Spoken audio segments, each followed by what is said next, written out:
Line and staff organisation, किसी भी organisation के अगर हम कोर ऑब्जेक्टिव कोर फंक्शन की बात करें, मेन फंक्शंस की बात करें, तो वो है गुड्स और सर्विसेज को प्रोड्यूस करना और उसको सेल करना। क्लियर, यही मेन एक्टिविटी होता है कि गुड्स या फिर सर्विस को प्रोड्यूस करके उसको सेल करना। क्लियर, तो इस काम को, इस कोर एक्टिविटीज को परफॉर्म करने के लिए सबसे लोअर लेवल पे वर्कमैन होते हैं। क्लियर, जो एक्चुअली में प्रोडक्ट को बना रहे होते हैं। क्लियर, उसके ऊपर इन लोगों को मैनेज करने के लिए सुपरवाइजर्स होते हैं, फिर उनके ऊपर फोरमैन होते हैं, फिर उनके ऊपर प्रोडक्शन मैनेजर होता है और फिर जो है एमडी होता है जिसको मैनेजिंग डायरेक्टर कहते हैं। और इनके बीच में क्या होता है, हायरार्किकल रिलेशनशिप होता है।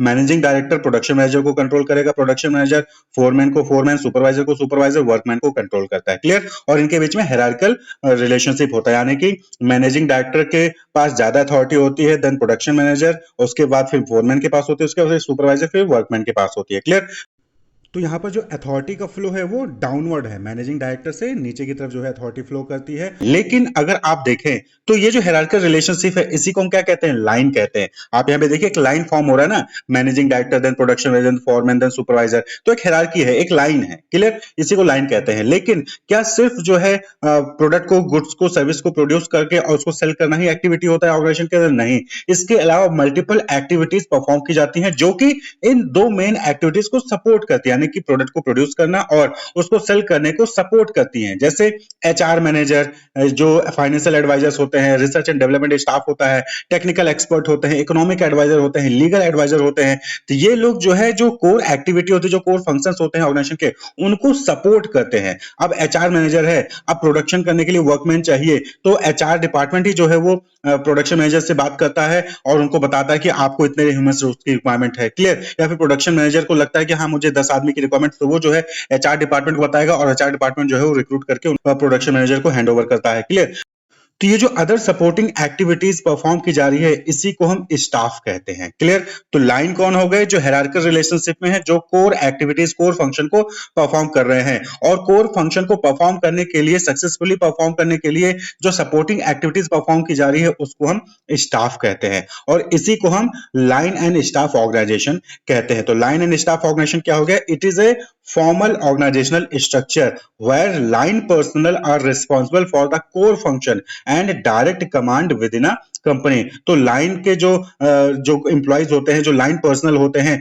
वो लोग जो है कोर फंक्शन को परफॉर्म करते हैं और उनके पास डायरेक्ट कमांड होता है कंपनी का। क्लियर, जैसे कि प्रोडक्शन मैनेजर हो गया, सेल्स मैनेजर हो गया, तो ये डायरेक्ट जो है सेल्स टीम को जो है मैनेज करते हैं। प्रोडक्शन मैनेजर पूरे प्लांट को सुपरवाइज करता है। क्लियर, वहीं पर जो स्टाफ पर्सनल है वो एक्सपर्ट एडवाइस प्रोवाइड करते हैं, एक्सपर्ट सपोर्ट और स्पेशलाइज्ड सर्विसेज जो है प्रोवाइड करते हैं, किसको, लाइन फंक्शंस को, but do not have direct command authority over them. उनके ऊपर उनका कोई कमांड अथॉरिटी नहीं होता है, लेकिन ये लाइन पर्सनल को सपोर्ट प्रोवाइड करते हैं। क्लियर, वो चाहे अकाउंट से रिलेटेड हो, चाहे फाइनेंस से रिलेटेड हो, चाहे एचआर से रिलेटेड हो, चाहे टेक्निकल सपोर्ट हो, वो सपोर्ट जो है प्रोवाइड करता है लाइन पर्सनल को। तो जो जब भी आप देखेंगे तो जो छोटे मोटे ऑर्गेनाइजेशन होते हैं उनमें जो है आपको लाइन और स्टाफ वाला स्ट्रक्चर नहीं देखने मिलेगा। वहां पे जो प्रोडक्शन मैनेजर है वही सारा काम कर रहा है, जो एमडी है वही सारा काम कर रहा है। ठीक है, तो ऐसा होता है। लेकिन बड़े बड़े ऑर्गेनाइजेशन में आप देखेंगे कि लाइन और स्टाफ ऑर्गेनाइजेशन होते हैं, यानी कि यहाँ पर क्या होता है कि सपोर्टिंग एक्टिविटीज को जो है स्पेशलाइज्ड एक्सपर्ट द्वारा ही परफॉर्म किया जा रहा है। अगर आप प्रोडक्शन मैनेजर हो तो आप प्रोडक्शन से रिलेटेड एक्टिविटीज ही देखोगे। आप लीगल एडवाइस के लिए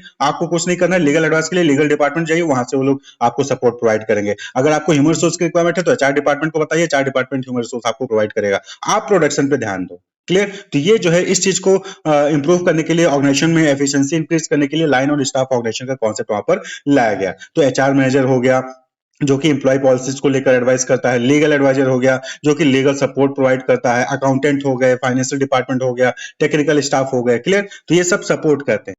तो जो लाइन पर्सनल है वो कोर एक्टिविटीज को परफॉर्म करते हैं और जो स्टाफ पर्सनल है वो सपोर्टिंग एक्टिविटीज को परफॉर्म करते हैं। तो line groups are directly involved in achieving the organisation's main goal such as production and sales, possess formal authority. Line groups के पास यानी लाइन पर्सनल के पास फॉर्मल अथॉरिटी होती है to command subordinates and make decision. अपने subordinate को command करने के लिए और डिसीजंस लेने के लिए जो लाइन ग्रुप्स है, लाइन पर्सनल है, उनके पास फॉर्मल अथॉरिटी होती है।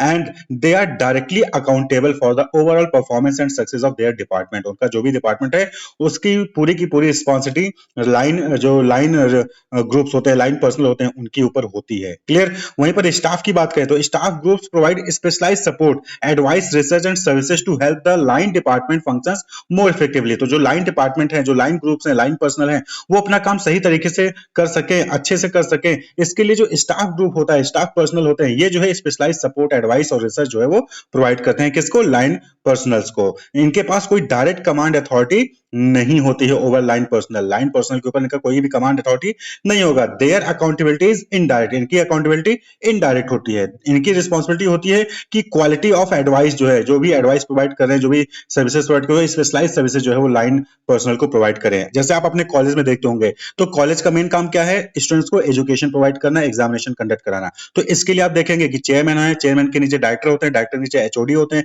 एचओडी के नीचे जो है वो फैकल्टीज होते हैं। क्लियर? लेकिन इन सबको सही तरीके से एजुकेशन का काम परफॉर्म किया जा सके, इसलिए क्या होता है कि वहां पर रजिस्ट्रार ऑफिस होता है, जो कि क्या काम करते हैं? जो कि जो अदर रिलेटेड वर्क्स होते हैं, डॉक्यूमेंटेशन से रिलेटेड हो गया, अटेंडेंस से रिलेटेड हो गया, क्लियर, एडमिशन से रिलेटेड हो गया, तो इन सब का काम जो है वो काम परफॉर्म करते हैं। तो यही लाइन और स्टाफ ऑर्गेनाइजेशन होता है।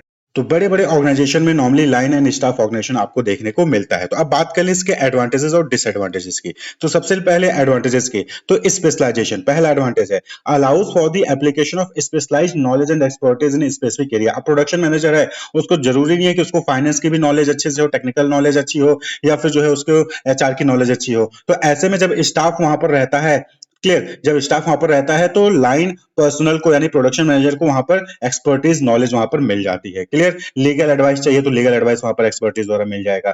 इसी तरीके से नेक्स्ट जो एडवांटेज है, बेटर डिसीजन मेकिंग। जब स्पेशलाइज्ड स्टाफ जो है वो वैल्यूएबल नॉलेज प्रोवाइड करेंगे लाइन मैनेजर्स को, तो जाहिर सी बात है कि लाइन मैनेजर्स अच्छे से डिसीजन मेकिंग कर पाएंगे और इफेक्टिव डिसीजन मेकिंग वहां पर वो ले पाएंगे किसी भी प्रॉब्लम को लेकर।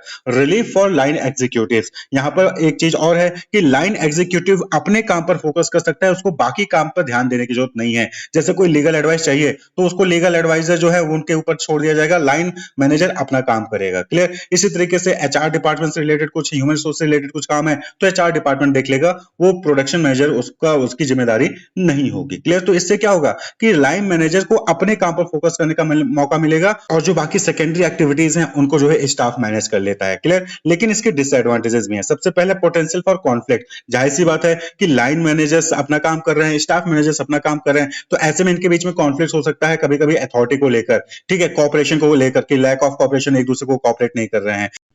इसी तरीके से एक और डिसएडवांटेज है, that is confusion of authority. कभी कभी स्टाफ स्पेशलिस्ट को लगता है कि वो जो है लाइन मैनेजर्स के ऊपर है, या फिर लाइन एम्प्लॉयज़ को जो है उनको ये चीज़ नहीं समझ में आती कि स्टाफ जो है उनके सपोर्ट के लिए वहाँ पर रहता है। कॉस्टली, जाहिर सी बात है कि आप जो है एक तो लाइन मैनेजर्स रख ही रहे हो, लाइन एम्प्लॉयज़ रख ही रहे हो, प्लस स्टाफ को अलग से हायर कर रहे हो, तो उनको अलग से सैलरी देनी पड़ेगी, तो एक्सपेंसेस वहाँ पर ज़्यादा होते हैं, तो कॉस्टली होता है। तो इसलिए बड़े बड़े ऑर्गेनाइजेशन में आपको ये चीज़ देखने मिलेगी, हर जगह जो है आपको यहाँ पर देखने को नहीं मिलता है। नॉर्मली अगर छोटा मोटा ऑर्गेनाइजेशन होगा तो जो प्रोडक्शन मैनेजर है वही एचआर का भी काम निभा ले रहा है, वही जो है लीगल एडवाइस का भी काम कर लेता है। क्लियर? लेकिन बड़े ऑर्गेनाइजेशन में जो प्रोडक्शन मैनेजर है वो सिर्फ प्रोडक्शन से रिलेटेड ही काम करेगा, लीगल एडवाइस है, एचआर से रिलेटेड है, वो स्टाफ करते हैं। क्लियर? इसी तरीके से नेक्स्ट जो डिसएडवांटेज है, that is dependence on staff. कई बार होता है कि बहुत सारे डिसीजन लेने होते हैं, तो ऐसे केस में जो लाइन मैनेजर है उनको स्टाफ पे डिपेंड करना पड़ जाता है।